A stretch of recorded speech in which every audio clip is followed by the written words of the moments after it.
Të nderuar shikues, përshëndetje. Kanë kaluar 2 javë që kur megjithatë në Gaza ka hyrë në fuqi anëpushimi. Gjatë kësaj periudhe qetësie relative, Izraeli ende po e shfryzon rrethimin si mjet presioni mbi jetën civile në enklavën e shkatruar. Gjendja me urinë vazhdon të jetë kritike, ndërsa spitalet ende përballen me mungesë të konsiderueshme të ilaçeve të nevojshme. Megjithatë, ndërsa anëpushimi në Gaza u shpall publikisht dhe presidenti amerikan Donald Trump për momentin mbetet arkitekti i këtij anëpushimi, në anën tjetër të Palestinës, në bregun perëndimor të pushtuar, Izraeli vazhdon gjenocidin e heshtur dhe spastrimin etnik shtëpi pas shtëpie. Mijëra palestinez janë vrarë nga ushtria dhe kolonët izraelit që nga tetori i vitit 2023, ndërsa politika e aneksimit të territoreve është intensifikuar për të mos e i lënë tokë pra një shteti të mundshëm palestinez, për mos ekzistencën e cilit janë betuar lidershipi izraelit, madje edhe pas marrëveshjes së anëpushimit në Gaza. Kjo politikë padyshim do ta minojë marrëveshjen e anëpushimit, ndërsa shteti palestinez është vija e kuqe e Hamasit dhe shteteve garantuese të paqes. Prandaj, presidenti amerikan është para një testi serioz për të dëshmuar se ndikimi i tij për ndaljen e gjenocidit në Gaza është një lojë politike për të lejuar Izraelit aneksimin e tokave palestineze apo përpjekje serioze për t'i dhënë fund gjenocidit dhe krijimin e shtetit palestinez.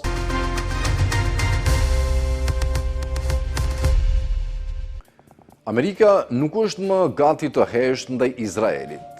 Kështu po e lexojnë analistët kërcënimin e Trumpit ndaj Netanyahut, ndërkohë që presidenti amerikan po përpiqet të frenojë ofenzivën politike të ekstremit të djathtë izraelit, i cili kërkon të zgjelojë Izraelin në të ashtu quajturin Izraeli i Madh.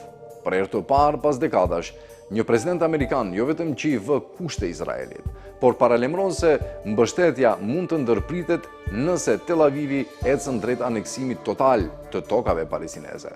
Burimet e afërta me administratën amerikane thonë se incidentin në Katar e ka bindur presidentin Trump se Izraeli po del jashtë kontrollit dhe se Netanyahu nuk po vepron më as në interesin e vet kombëtar. Kur presidenti Donald Trump kërcënoi se do t'i tërheqë mbështetjen amerikane Izraelit për shkak të lëvizjes së Tel Avivit për të aneksuar bregun perëndimor të pushtuar, ai goditi në vetë thelbin e politikës së Washingtonit ndaj shtetit sionist, mbështetjen e pakushtëzuar dhe të hekurt. Kërcënimi i Trumpit përkoi me votimin paraprak të parlamentit izraelit, të mbështetur nga aleatët e ekstremit të djathtë dhe ultranacionalistët të kryeministit Benjamin Netanyahu për të avancuar një projekt ligj për aneksimin e bregut perëndimor. Ky hap zemroi SBA-n, pasi Washingtoni kishte frikë se veprimi i Izraelit mund të rrezikonte anëpushimin e brisht që Trump i kishte ndërmjetësuar në Gaza midis Hamasit dhe Tel Avivit me ndihmën e shteteve muslimane dhe arabe si Egjipti, Katari dhe Turqia. Reagimet nga udhëhecit amerikan ishin të menjëhershme dhe të ashpra. Nëse kjo është një manovër politike, atëherë është një shumë e marrë. Personalisht e marrë si fyerje, thanë presidenti J.D. Vance, duke i referuar momentit të miratimit projektligjit izraelit. Sekretari amerikan i shtetit Marco Rubio, një mbështetës i përjetshëm i shtetit sionist, paralemroi qeverinë Netanyahu se ky hap mund të çonte në shembjen e procesit të paqes në Gaza.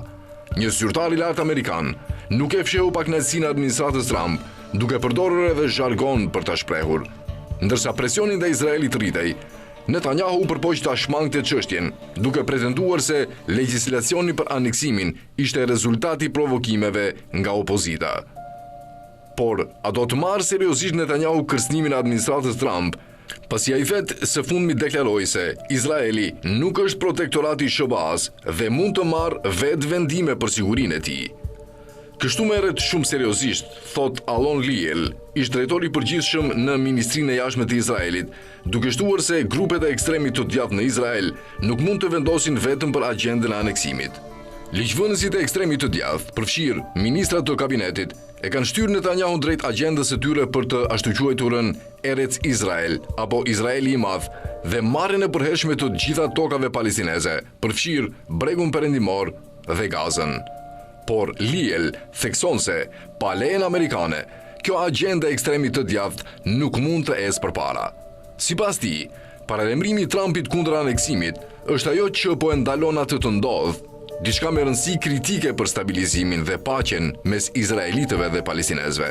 Megjithatë, duke pasur parasysh historinë e SBA-s me Izraelin dhe natyrën e paparashikueshme të Trumpit, analisti politik palestinez Kamel Hawash dyshon sa pesh ka realisht ky kërcënim. Gjuha e Trumpit ka qenë shumë më e ashpër ndaj Izraelit këtë javë, thot ai, por unë ende nuk jam i bindur se ai do ta bëjë atë që thot. Megjithse ndërmjetësoi marrëveshjen e anëpushimit në Gaza dhe nënshkroi një marrëveshje në samitin e fundit të paqes në Sharm el Sheikh, Trump ka shmangur pyetjet për shtetin palestinez, çështje që udhëheqësit arab dhe musliman e shohin si kusht për paqe të qëndrueshme. Drejt çfarë po shkon kjo nuk është ende e qartë, thot Hawash, duke i referuar anëpushimit dhe planit 21 pikësh të paqes në Gaza të Trumpit. Pavarësisht qëndrimit të tij të fundit publik, një letër e fshehtë e vitit 2022 tregon se Trumpi më parë kishte mbështetur planin e Izraelit për aneksimin e bregut perëndimor. Ekspertët shohin gjithashtu efektin e Katarit pas presionit të Trumpit ndaj Netanyahut. Sulmi izraelit në shtator mbi kryeqytetin e Katarit, Doha, që kishte në shënjestër negociatorët e Hamasit, tronditi botën dhe zemroi presidentin amerikan dhe rrethin e tij të ngushtë, përfshir dhëndrin Jared Kushner dhe të dërguarin e paqes Steve Witkoff, të dy me origjinë hebraike. Në një intervistë për 60 minuta, Kushner dhe Witkoff thanë se sulmi ndaj Katarit i forcoi bindjet në SBA se Izraeli po del jashtë kontrollit. Hawash beson se duke shtuar presionin ndaj Netanyahut, Trump mund të përpiqet të vënë nën kontroll qeverinë izraelite. Aq sa gjatë vizitës së tij në SBA në fund të shtatorit, Netanyahu detyruat t'i telefonojë kryeministit të Katarit, Mohammed bin Abdulrahman Al Thani, për t'i kërkuar falje për sulmin ajror në Doha. Sipas meje, sulmi ndaj Katarit pati ndikimin më të madh në mënyrën si mendon Trumpi. Nëse Izraeli bombardon një nga vendet që përpiqen të ndalojnë luftën në Gaza, atëherë kjo është e patolerueshme, thot ai, duke u referuar prirjes administratës Netanyahu për të kaluar kufijtë e moralit. Zaha Hasan, juriste të drejtave të njerëzit dhe bashkëpunëtore në Carnegie Endowment for International Peace, e lidh kërcënimin e Trumpit ndaj Netanyahut me vizitën e ardhshme të princit saudit të Kurorës, Mohammed bin Salman, të cilin administrata amerikane po përpiqet ta bindë të normalizojë marrëdhëniet me Izraelin, duke u bashkuar marrëveshjeve të Abrahamit të vitit 2020. Javën e kaluar, ministri izraelit e ekstremit të djathtë, Bezalel Smotrich, u tërhoq nga komentet fyese ndaj Arabisë Saudite, ku kishte thënë se Tel Avivi duhet të refuzojë ofertën e Riyadit për normalizim në këmbim të një shteti palestinez, duke i këshilluar udhëheqësit saudit të vazhdojnë të kalerojnë deve në shkretë të tillë. Megjithatë, Hasan beson se Riyadi nuk ka gjasa të normalizojë marrëdhëniet me Izraelin në këtë fazë. Analistët thonë se veprimet e Netanyahut gjatë 2 viteve të fundit janë diktuar nga dëshpërimi për të qëndruar në pushtet, gjë që është e mundur vetëm me mbështetjen e alatëve të tij të ekstremit të djathtë. Përveç se përballet me një proces gjyqësor për korrupsion, Netanyahu ka humbur gjithashtu shumë mbështetje publike për shkak të menaxhimit të tij të luftës në Gaza, veçanërisht në çështjen e pengjeve. Sipas Hawash, Netanyahu mund ta vonojë ose ta ndalojë përkohësisht votimin e ardhshëm për aneksimin, nëse dëshiron, por grupet e ekstremit të djathtë nuk mendojnë në termat e një shteti demokratik normal. Ata mendojnë në termat e realizimit të një vizioni biblik, sipas të cilit ligji ndërkombëtar nuk vlen për Izraelin. Edhe pse Netanyahu e ndaloi përkohësisht ligjin e aneksimit për shkak të kundërshtimit të Trumpit, të gjithë ministrat e partisë së tij, Likud, kishin kërkuar më herët këtë vit aneksimin e Judes dhe Samaras, emrat biblik hebraik për bregun perëndimor të pushtuar.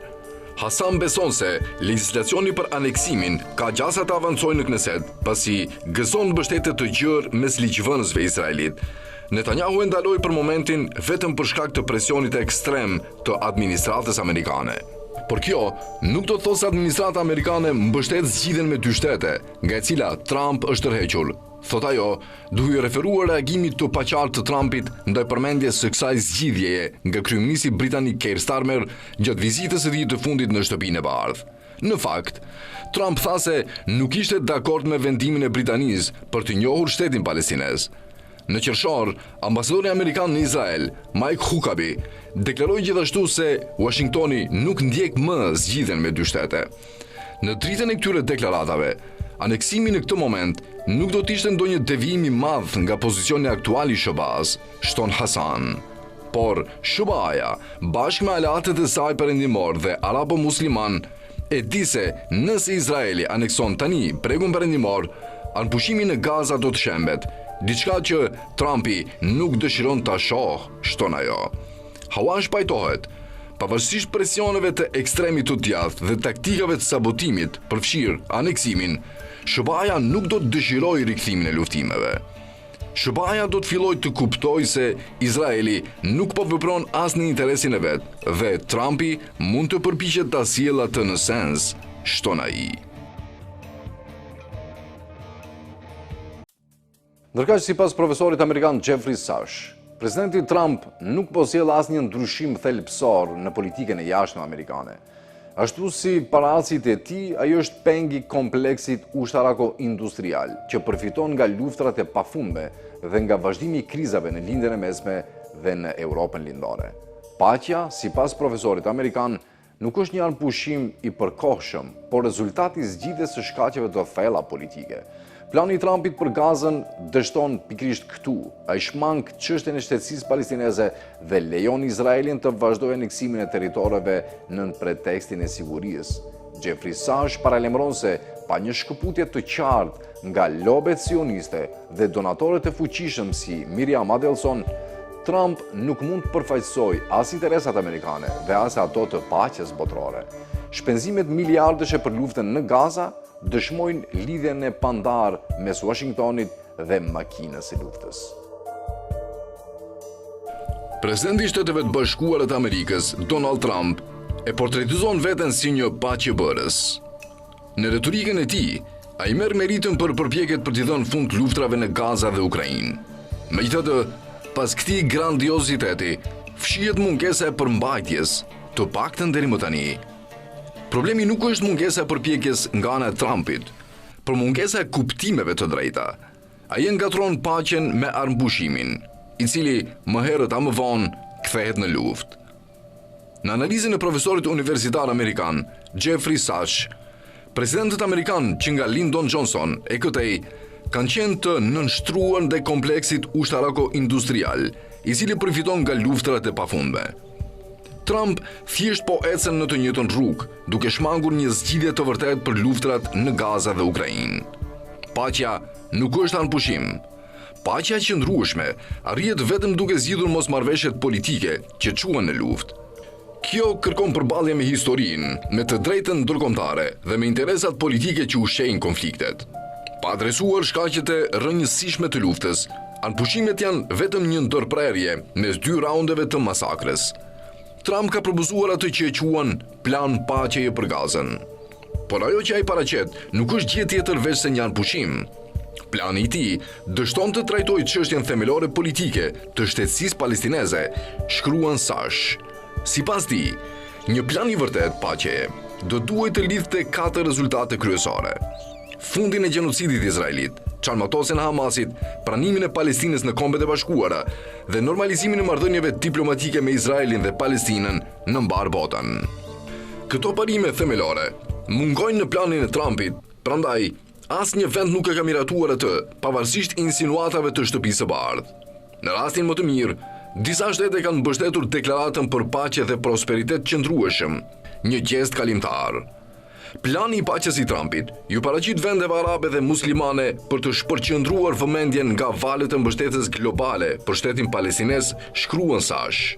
Ky plan amerikan është hartuar për të frenuar atë momentum, duke lejuar Izraelit të vazhdojë aneksimin de facto të bregut perëndimor dhe bombardimet e pandërprera në Gaza, si dhe kufizimin e ndihmave emergjente nën pretekstin e sigurisë.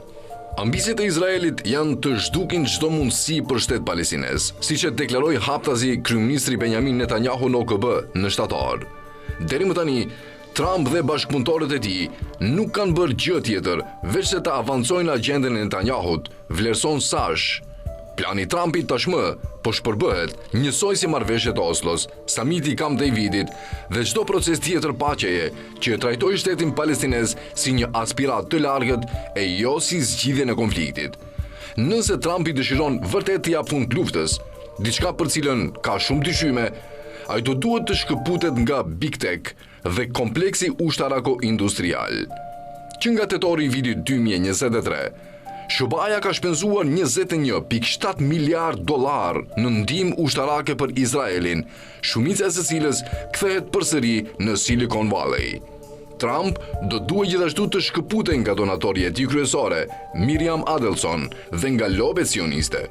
Vetëm kështu do të përfaqësonte vërtet popullin amerikan dhe interesat strategjike të SBA-s. Kjo do ta vendoste Washingtonin në një linjë me konsensusin global dërmues, që kërkon zbatimin e zgjidhjes me 2 shtete, të rrënjosur në rezolutat e Këshillit të Sigurimit të OKB-s dhe në opinionet e Gjykatës Ndërkombëtare të Drejtësisë. I njëjti dështim i paqebërjes së Trumpit shihet edhe në Ukrainë, shkruan profesori Sash. Ai ka pretenduar në mënyrë të përsëritur gjatë fushatës se mund t'i jap fund luftës brenda 24 orëve. Por ajo që ai propozon është thjesht një arbushim, e jo një zgjidhje politike. Lufta vazhdon. Shkaku i luftës në Ukrainë nuk është ndonjë mister, nëse njeriu shikon përtej narrativës së mediave kryesore. Arsye themelore ishte shtytja e kompleksit ushtarako-industrial amerikan për zgjerimin e pafund të NATO-s, përfshirë drejt Ukrainës dhe Gjeorgjisë, si dhe grushti i shtetit në Kiev në shkurt të vitit 2014 i mbështetur nga SBA-ja për të sjellë në pushtet një regjim pro-NATO që ndezi luftën. Çelësi i paqes në Ukrainë, atëherë dhe tani, ishte ruajtja e neutralitetit të saj si një urë mes Rusisë dhe NATO-s. Në muajt mars dhe prill 2022, kur Turqia ndërmjetësoi një marrëveshje paqeje në kuadër të procesit të Stambollit, e bazuar në kthimin e Ukrainës në neutralitet, amerikanët dhe britanikët i shtin ukrainasit të tërhiqeshin nga bisedimet. Derisa SBA-ja të heqë dorë qartë nga zgjerimi i NATO-s drejt Ukrainës, nuk mund të ketë paqe të qëndrueshme. E vetmja rrugë përpara është një zgjidhje negociuar që garanton neutralitetin e Ukrainës në kontekstin e sigurisë reciproke të Rusisë, Ukrainës dhe vendeve të NATO-s, shkruan Sash. Teoricieni ushtarak Karl von Clausewitz e përshkroi luftën si vazhdim i politikës me mjete të tjera. Ai kishte të drejtë, por më saktë do të ishte të thuhej se lufta është dështim i politikës që çon në konflikt. Kur problemet politike shtyhen ose mohohen dhe qeverit nuk arrin të negociojnë për çështje thelbësore, lufta shpërthen. Paqja e vërtet kërkon guximin dhe aftësinë për t'u angazhuar kohë, parat vazhdojnë të derdhen në arket e makinës së luftës. Megjithatë, ekziston ende një rrezë shprese, sepse realiteti është një gjë kokfort. Kur Trumpi të mbërrisë së shpejti në Budapest për të takuar me presidentin rus Vladimir Putin, mikpritës i tij i ditur dhe realist, kryeministri hungarez Viktor Orban mund ta ndihmojë atë të kuptojë një të vërtetë themelore. Zgjerimi i NATO-s duhet të përfundojë që të ketë paqe në Ukrainë. Trump mund sjell paqe nëse i rikthehet diplomacisë, po ai do duhet të përballet me kompleksin ushtarako-industrial, me lobin sionist dhe me nxitësit e luftës, por do të ketë në krah botën dhe popullin amerikan. Vlerëson profesori amerikan Jeffrey Sash.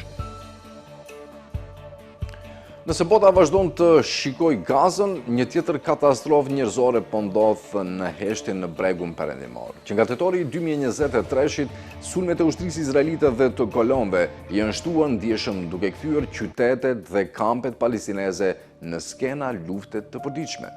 Vetëm gjatë vitit 2025, mbi 7.500 bastisje ushtarake janë kryer nga forcet izraelite, një intensitet që se ka parë rajoni që nga intifada e dytë në vitin 2000. Kolonët izraelit të armatosur dhe të mbrojtur nga ushtria, po luan një rol gjithnjë më të dukshëm në spastrimin etnik të palestinezëve. Në vitin 2024, u regjistruan 1.400 sulme të dhunshme ndaj komuniteteve palestineze, numri më i lartë që nga fillimi i regjistrimeve nga OKB-ja. Shtëpit po prishen me justifikime administrative, tokat po konfiskohen dhe fshatra të tëra po zhduken nën presionin e kolonëve. Vëmendja botërore është përqendruar në Gaza që nga 7 tetori 2023, ku ofensiva 2 vjeçare e Izraelit ka vrarë mbi 68.000 palestinezë. Sulmet ndaj palestinezëve nga kolonët izraelite, të cilët banojnë në bregun perëndimor, në kundërshtim me të drejtën ndërkombëtare, janë shtuar ndjeshëm gjatë 2 viteve të fundit. Sipas zyrës OKB-s për koordinimin e çështjeve humanitare, OCHA, Forcat izraelite kanë ndërmarrë gati 7500 bastisje në qytetet dhe fshatrat palestineze në bregun perëndimor vetëm gjatë vitit 2025. Bregu perëndimor është një zonë pa dalje në det prej 5665 km2 në brigjet perëndimore të lumit Jordan, ngjitur me Izraelin lindor. Është 15 herë më i madh se Gaza, me një popullsi prej rreth 3 milion palestinezësh, përfshirë mbi 900.000 refugjat. Po ashtu, rreth 700.000 kolon izraelit jetojnë në vendbanime të palishme. Në 19 kampet e refugjatëve të bregut perëndimor, banojnë pothuajse 1 milion njerëz, shumica pasardhës të atyre që u dëbuan gjatë nakbës palestineze të vitit 1948 dhe luftrave pasuese. Si ishte gjendja në bregun perëndimor para 7 tetorit? Pas luftës arabo-izraelite të vitit 1967, Izraeli mori në kontroll territoret palestineze, përfshirë bregun perëndimor, rripin e Gazës dhe Jerusalemin lindor, si dhe Sinajin egjiptian dhe lartësitë e Golanit të Sirisë. Që nga marrëveshja e Oslos më 1993, territori i bregut perëndimor është ndarë në 3 zona: A, B dhe C. Zona A, në administrim dhe kontroll të plot të autoritetit palestinez, përfshin qytetet Ramallah, Nablus dhe Jenin. Së bashku me zonën B, këtu jetojnë 3.1 milion palestinez. Zona B, në administrim të pjesëshëm të autoritetit palestinez, por me kontroll të sigurisë nga Izraeli mbi fshatrat dhe zonat rurale palestineze. Zona C, në kontroll të plot Izraelit, përfshin kufit, sigurinë e jashtme, Jerusalemin dhe vendbanimet hebraike. Bregu perëndimor është i mbushur me qindra enklava administrative, duke krijuar një postbllokësh ushtarake izraelite që pengojnë lëvizjen dhe ndajnë palestinezët nga njëri tjetri. Kushtet e jetesës në kampet e refugjatëve janë të rënda për shkak të mbipopullimit dhe kufizimeve izraelite mbi tokën dhe ndihmën humanitare. Në kampin e Balatës, më i madhi në popullsi, mbi 33.000 njerëz jetojnë në vetëm 0.25 km2, dëndësi gati 50 herë më e lartë se Londra. Bregu perëndimor administrohet nga autoriteti palestinez, i krijuar nga marrëveshjet e Oslos. Partia më e madhe është Fatah, e udhëhequr nga Mahmud Abbas, presidenti i Palestinës që nga viti 2005, i cili nuk ka shpallur zgjedhje që pra asaj kohe, duke përmendur mosmarrëveshjet me Izraelin mbi votimin në Jerusalemin lindor. Megjithse ekziston ndarja zonale, në praktik, Izraeli kontrollon gjithë bregun perëndimor. Me ushtrinë e tij që vepron pa pengesa, bastisjet e përditshme janë bërë pjesë e përditshmërisë palestineze. Qeveria izraelite ka autorizuar rreth 700.000 izraelitë të jetojnë në 150 vendbanime, përveç 200 postbllokeve ushtarake të paautorizuara. Në vitin 2024, Gjykata Ndërkombëtare e Drejtësisë vendosi se të gjitha këto vendbanime janë të paligjshme sipas të drejtës ndërkombëtare. Sulmet e kolonëve janë të zakonshme dhe rrallë ndëshkohen nga forcat izraelite të sigurisë. Gjatë 12 muajve para sulmit të Hamasit, 259 palestinezë u vranë nga ushtria izraelite dhe kolonët, 5 herë më shumë se në Gaza gjatë të njëjtës periudhë. 4 izraelitë u vranë gjithashtu. Në një incident në shkurt 2023, kolonët plagosën 400 palestinezë dhe shkatruan 35 shtëpi. Që nga 7 tetori 2023, Izraeli ka rritur ndjeshëm praninë ushtarake në territor. Bastisjet ushtarake ndaj komuniteteve palestineze janë shtuar, shpesh me bashkëpunimin e autoritetit palestinez. Shumica janë drejtuar kundër kampeve të refugjatëve, që Izraeli i përshkruan si vatra militante. Ushtria izraelite pretendon se godet vetëm militantët, por organizatat e drejtave të njerëzit raportojnë vrasje arbitrare dhe arrestime të civilëve të paarmatosur, përfshirë torturën ndaj punonjësve shëndetësor palestinez. Në maj të 2024-s, Human Rights Watch deklaroi: sipas OKB-s, forcat izraelite vranë më shumë se 200 e palestinezëve në bregun perëndimor në vitin 2023 sesa në çdo vit tjetër që nga 2005-ta, dhe shkalla e vrasjeve ishte edhe më e lartë gjatë tremujorit të parë të vitit 2024. Pas një ofensive të madhe izraelite në gusht 2024, autoriteti palestinez rifilloi fushatën e saj kundër luftëtarëve të rezistencës në kampin e Jeninit në dhjetor 2024. Forcat e autoritetit palestinez zhvilluan luftime rrugësh, bastisën spitale dhe qelluan ndaj civilive.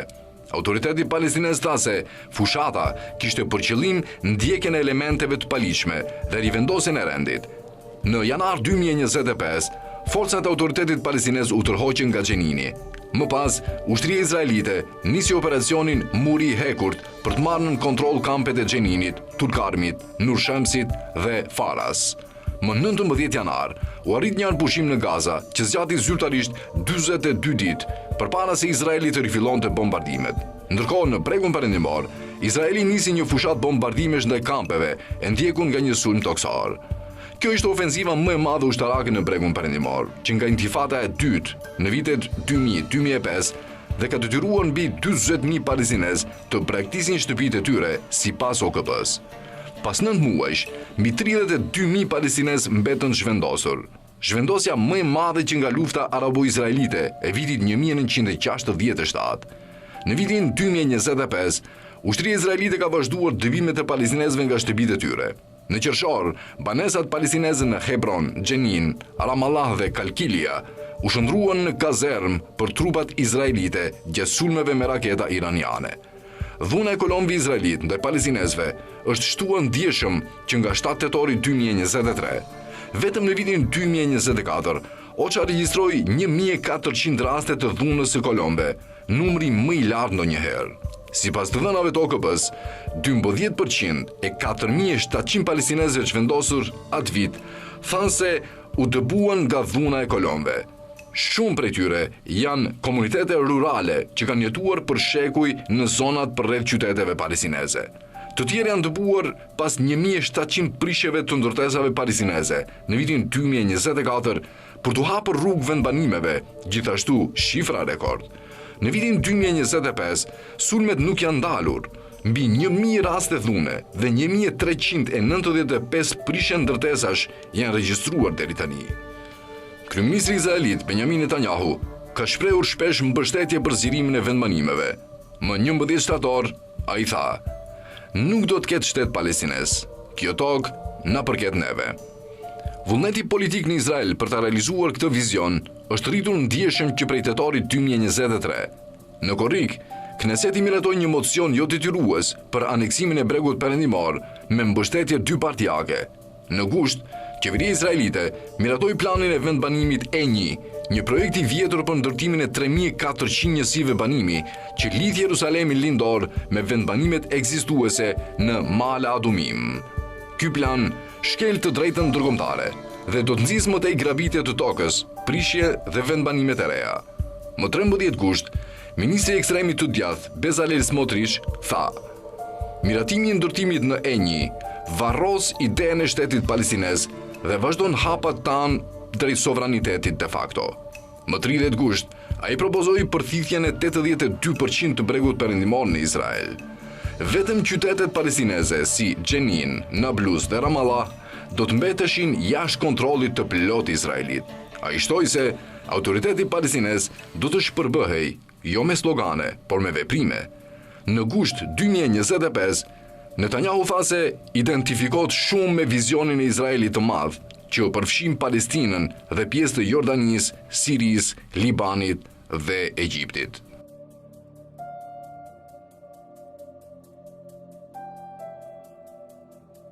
Gjatë luftës së fundit në Gaza, autoriteti palestinez që udhëhiqet nga presidenti Mahmud Abbas ka ndjekur një politikë të dyfisht, ka dënuar sulmet e Hamasit, ndërsa në Bregun Perëndimor ka shtypur protestat kundër Izraelit dhe ka marrë pjesë në operacione të përbashkëta sigurie me ushtrinë izraelite. Kjo ka thelluar pakënaqësinë e palestinezëve dhe ka rritur perceptimin e autoritetit palestinez si një institucion bashkëpunues me okupatorin. Autoriteti palestinez, i krijuar në vitin 1994 pas marrëveshjes së Oslos, u mendua fillimisht si një organizatë e përkohshme 5 vjeçare për qeverisur Bregun Perëndimor, Jerusalemin dhe Gazën. 3 dekada më vonë, ai është bërë një institucion i përhershëm, i kufizuar dhe i kritikuar nga palestinezët, të cilët e akuzojnë për bashkëpunim me Izraelin dhe për dështim në garantimin e lirisë dhe të drejtave të njerëzit. Autoriteti palestinez u krijua në vitin 1994 pas marrëveshjeve të Oslos të viteve 1993-95. Aktualisht drejtohet nga presidenti Mahmud Abbas. Fillimisht u mendua si një organizatë e përkohshme 5 vjeçare, që do të qeveriste palestinezët në bregun perëndimor, Jeruzalem dhe Gaza, në pritje të shpalljes së një shteti palestinez. Por kur negociatat për statusin përfundimtar dështuan në vitin 2000, autoriteti palestinez u shndrua në një organizatë të përhershme, me strukturat e saj të sigurisë. 3 dekada më vonë, autoriteti ka dështuar të përmbush pritjet fillestare. Ai kontrollon vetëm pjesë të bregut perëndimor dhe është jashtëzakonisht i papëlqyer nga palestinezët, të cilët e akuzojnë për mbështetjen ndaj goditjeve izraelite të sigurisë, për dështim në mbrojtjen e lirisë palestineze dhe për abuzime me të drejtat e njerëzit. Në dhjetor 2024, autoriteti palestinez nisi një fushat të gjerë sigurie në Xhenin, qyteti i tretë më i madh i bregut perëndimor. Qëllimi kryesor ishte kampi i refugjatëve, duke shënjestruar batalionin e Xheninit, një grup i armatosur që lufton kundër pushtimit izraelit.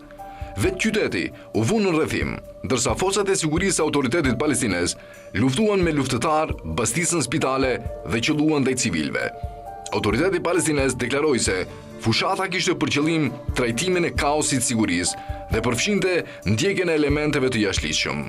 Më pas, në janar, Izraeli nisi sulmin më të madh në bregun perëndimor që nga Intifada e dytë, 2 dekada më parë.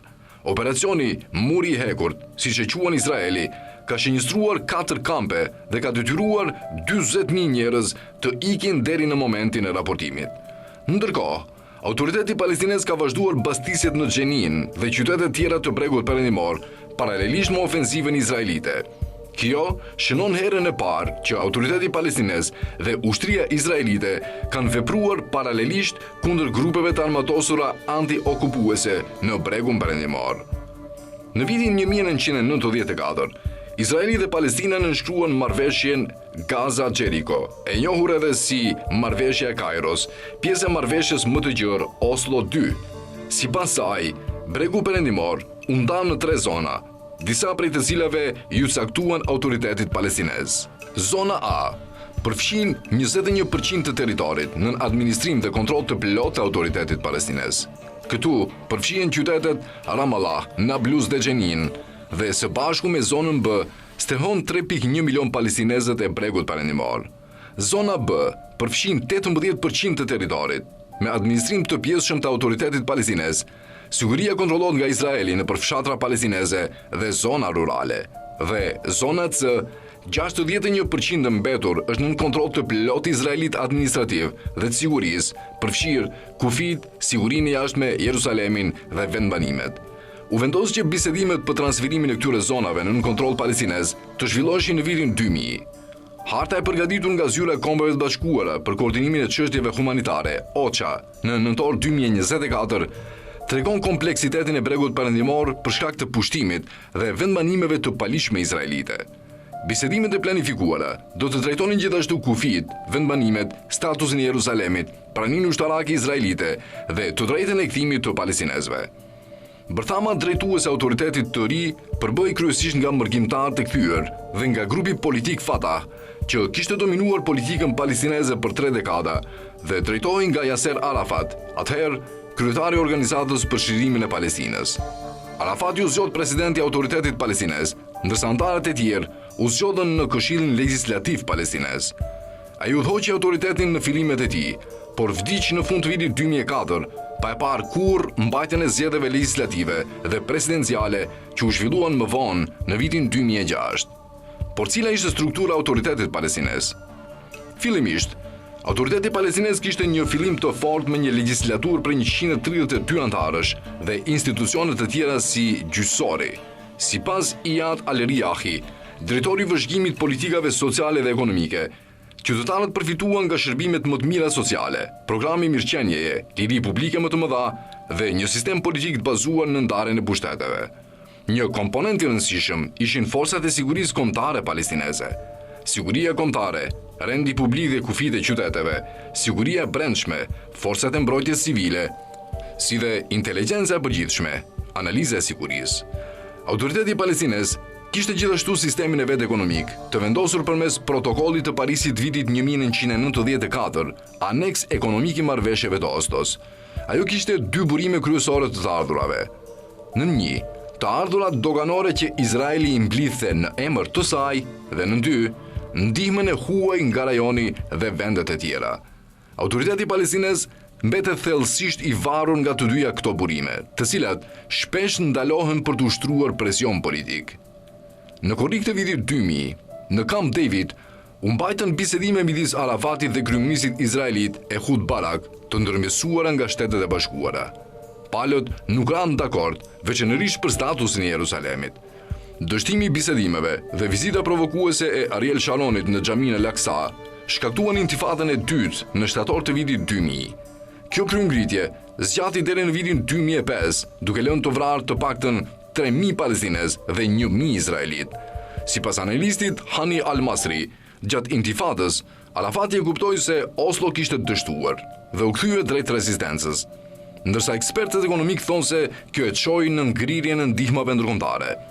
Në vitin 2003, në presionin e Shobas, Arafati emëroi Mahmud Abbasin si kryeministër. Abbas e kundërshtoi intifadën, e quajti një nga gabimet tona më të mëdha dhe ndoqi negociata me Izraelin, por u kritikua për gatishmërinë për të bërë lëshime. Pas përkeqësimit marrëdhënieve me Arafatin, Abbas dha dorëheqje në shtator të vitit 2003. Në fund të vitit 2004, Arafat u sëmur rënd, u rrethua nga ushtria izraelite në Ramallah dhe vdiq në Francë në rrethana ende të paqarta. Por si erdhi në pushtet Mahmud Abbasi? Në vitin 2005, Abbas u zgjodh presidenti i Autoritetit Palestinez. Ndryshe nga Arafati, ai kundërshton rezistencën armatosur. Sipas Al-Masrit, që prej ardhjes në pushtet, Abbas ka ndërmarr hapa negativ përpara, duke bërë më shumë lëshime me shpresën për shtetësi. Në vitin 2010, ai ishte bindur se shteti palestinez ishte i pamundur, por zgjodhi bashkëpunimin me Izraelin për të mbijetuar politikisht. Në vitin 2005, Izraeli u tërhoq nga vendbanimet në Gaza, duke ia lënë kontrollin Autoritetit Palestinez. Por në zgjedhjet e vitit 2006, Hamasi fitoi shumicën dhe kërkoi që Ismail Haniyeh të bëhej kryeministër. Mosmarrveshjet me Fatahun quan në përleshje të armatosura në vitin 2007. Qeveria e Salam Fayyad në vitin 2008 reformoi sistemin, duke fokusuar fondet vetëm në Bregun Perëndimor dhe duke izoluar Gazën me mbështetjen e Izraelit dhe Shteteve të Bashkuara të Amerikës. Prej atëherë, Hamasi sundon në Gaza, ndërsa Autoriteti Palestinez administron Bregun Perëndimor. Pas sulmit të Hamasit më 7 tetor 2023, Abbas e dënoi dhunën dhe më vonë akuzoi Hamasin për dhënien e një justifikimi për bombardimet izraelite. Ndërkohë, Autoriteti Palestinez filloi të shtypte protestat në Bregun Perëndimor kundër luftës në Gaza.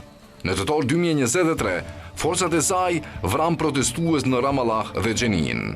Në tetor 2024, Autoriteti Palestinez nisi një fushat tjetër në Xhenin, duke vrarë civil të paarmatosur, pak para fillimit të operacionit izraelit Muri i Hekurt.